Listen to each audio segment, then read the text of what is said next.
WandaVision came out prior to Doctor Strange, and actually, I was watching the commentary, and the filmmakers talked about how they were able to watch some of the episodes of WandaVision, and they were talking to the writers during the course of making both shows. So they really knew what they were getting into. It was Spider-Man No Way Home that they actually had no idea what really happened in that movie before it happened. So they didn't refer to that one as much.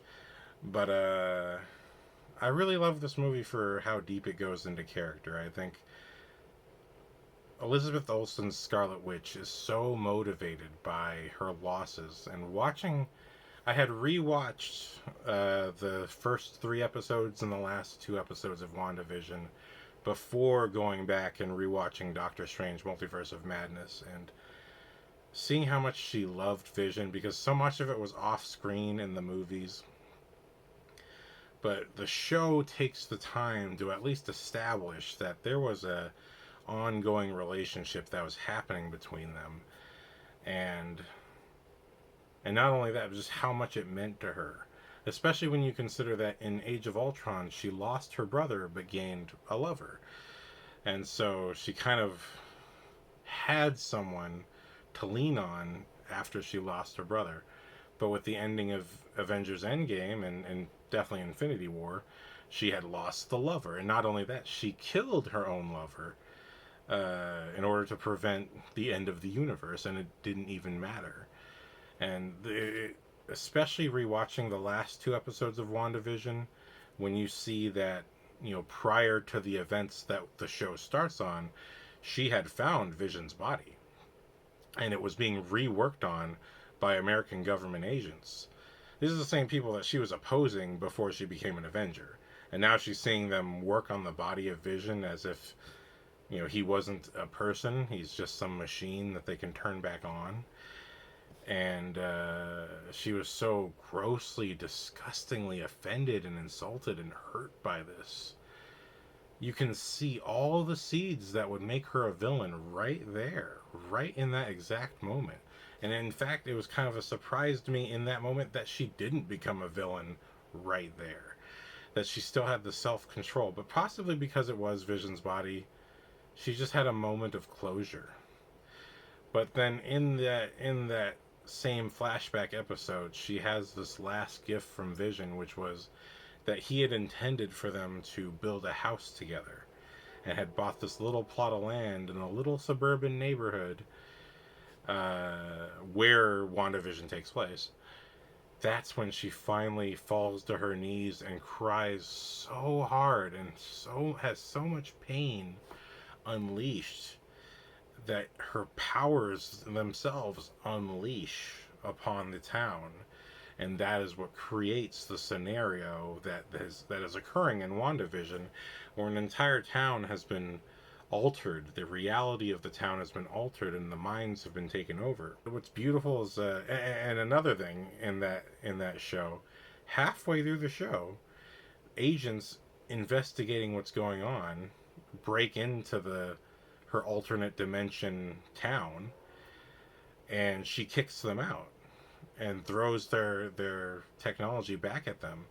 And she has this great Magneto scene, going all the way back to Magneto in the first X-Men film in 2000. There's a great scene where they're at the train station. Magneto's walking out with Rogue's body, and he has Sabretooth and Toad with him. And the entire police force is aiming their guns at them, and Magneto simply raises his hands, and all the guns get taken out of the hands of the police officers and turned on them. And this is the exact thing that Wanda does. Well, she doesn't turn everyone's guns, but she turns everyone's guns onto the guy leading the U.S. government that's trying to break in. And so all these agents of, I can't remember if they're damage control, if they're Star or whatever it is, but there's all these U.S. agents with guns trained on Wanda, and she turns all the guns to face the guy commanding them. And this is the same guy, by the way, who is telling her she can't bury Vision. He's the property of the U.S. government. We can do what we want to with him. And that's the scene where she in the flashback where she busts through their shielded window and goes down and kind of touches Vision's head one last time and to say goodbye. And that to see this sort of paramilitary force pointing guns at her, and they've already taken everything from her. To me, all of WandaVision really serves as the growth for her character in the direction of what's happening in Multiverse of Madness. Like, all the buildup is already there. She's literally already doing it. She's already doing the villain thing, because she's, by the midway point of WandaVision, she's conscious of the fact that she's controlling this world. Maybe at first she couldn't really recall. Maybe she's still in that shock of what had happened. That she was so happy to have Vision back that she didn't care. But at the same time, halfway through that show, she's aware, at the very least, that she's created this false world and does not really care what's happening to these people. So she's already on the villain path in WandaVision.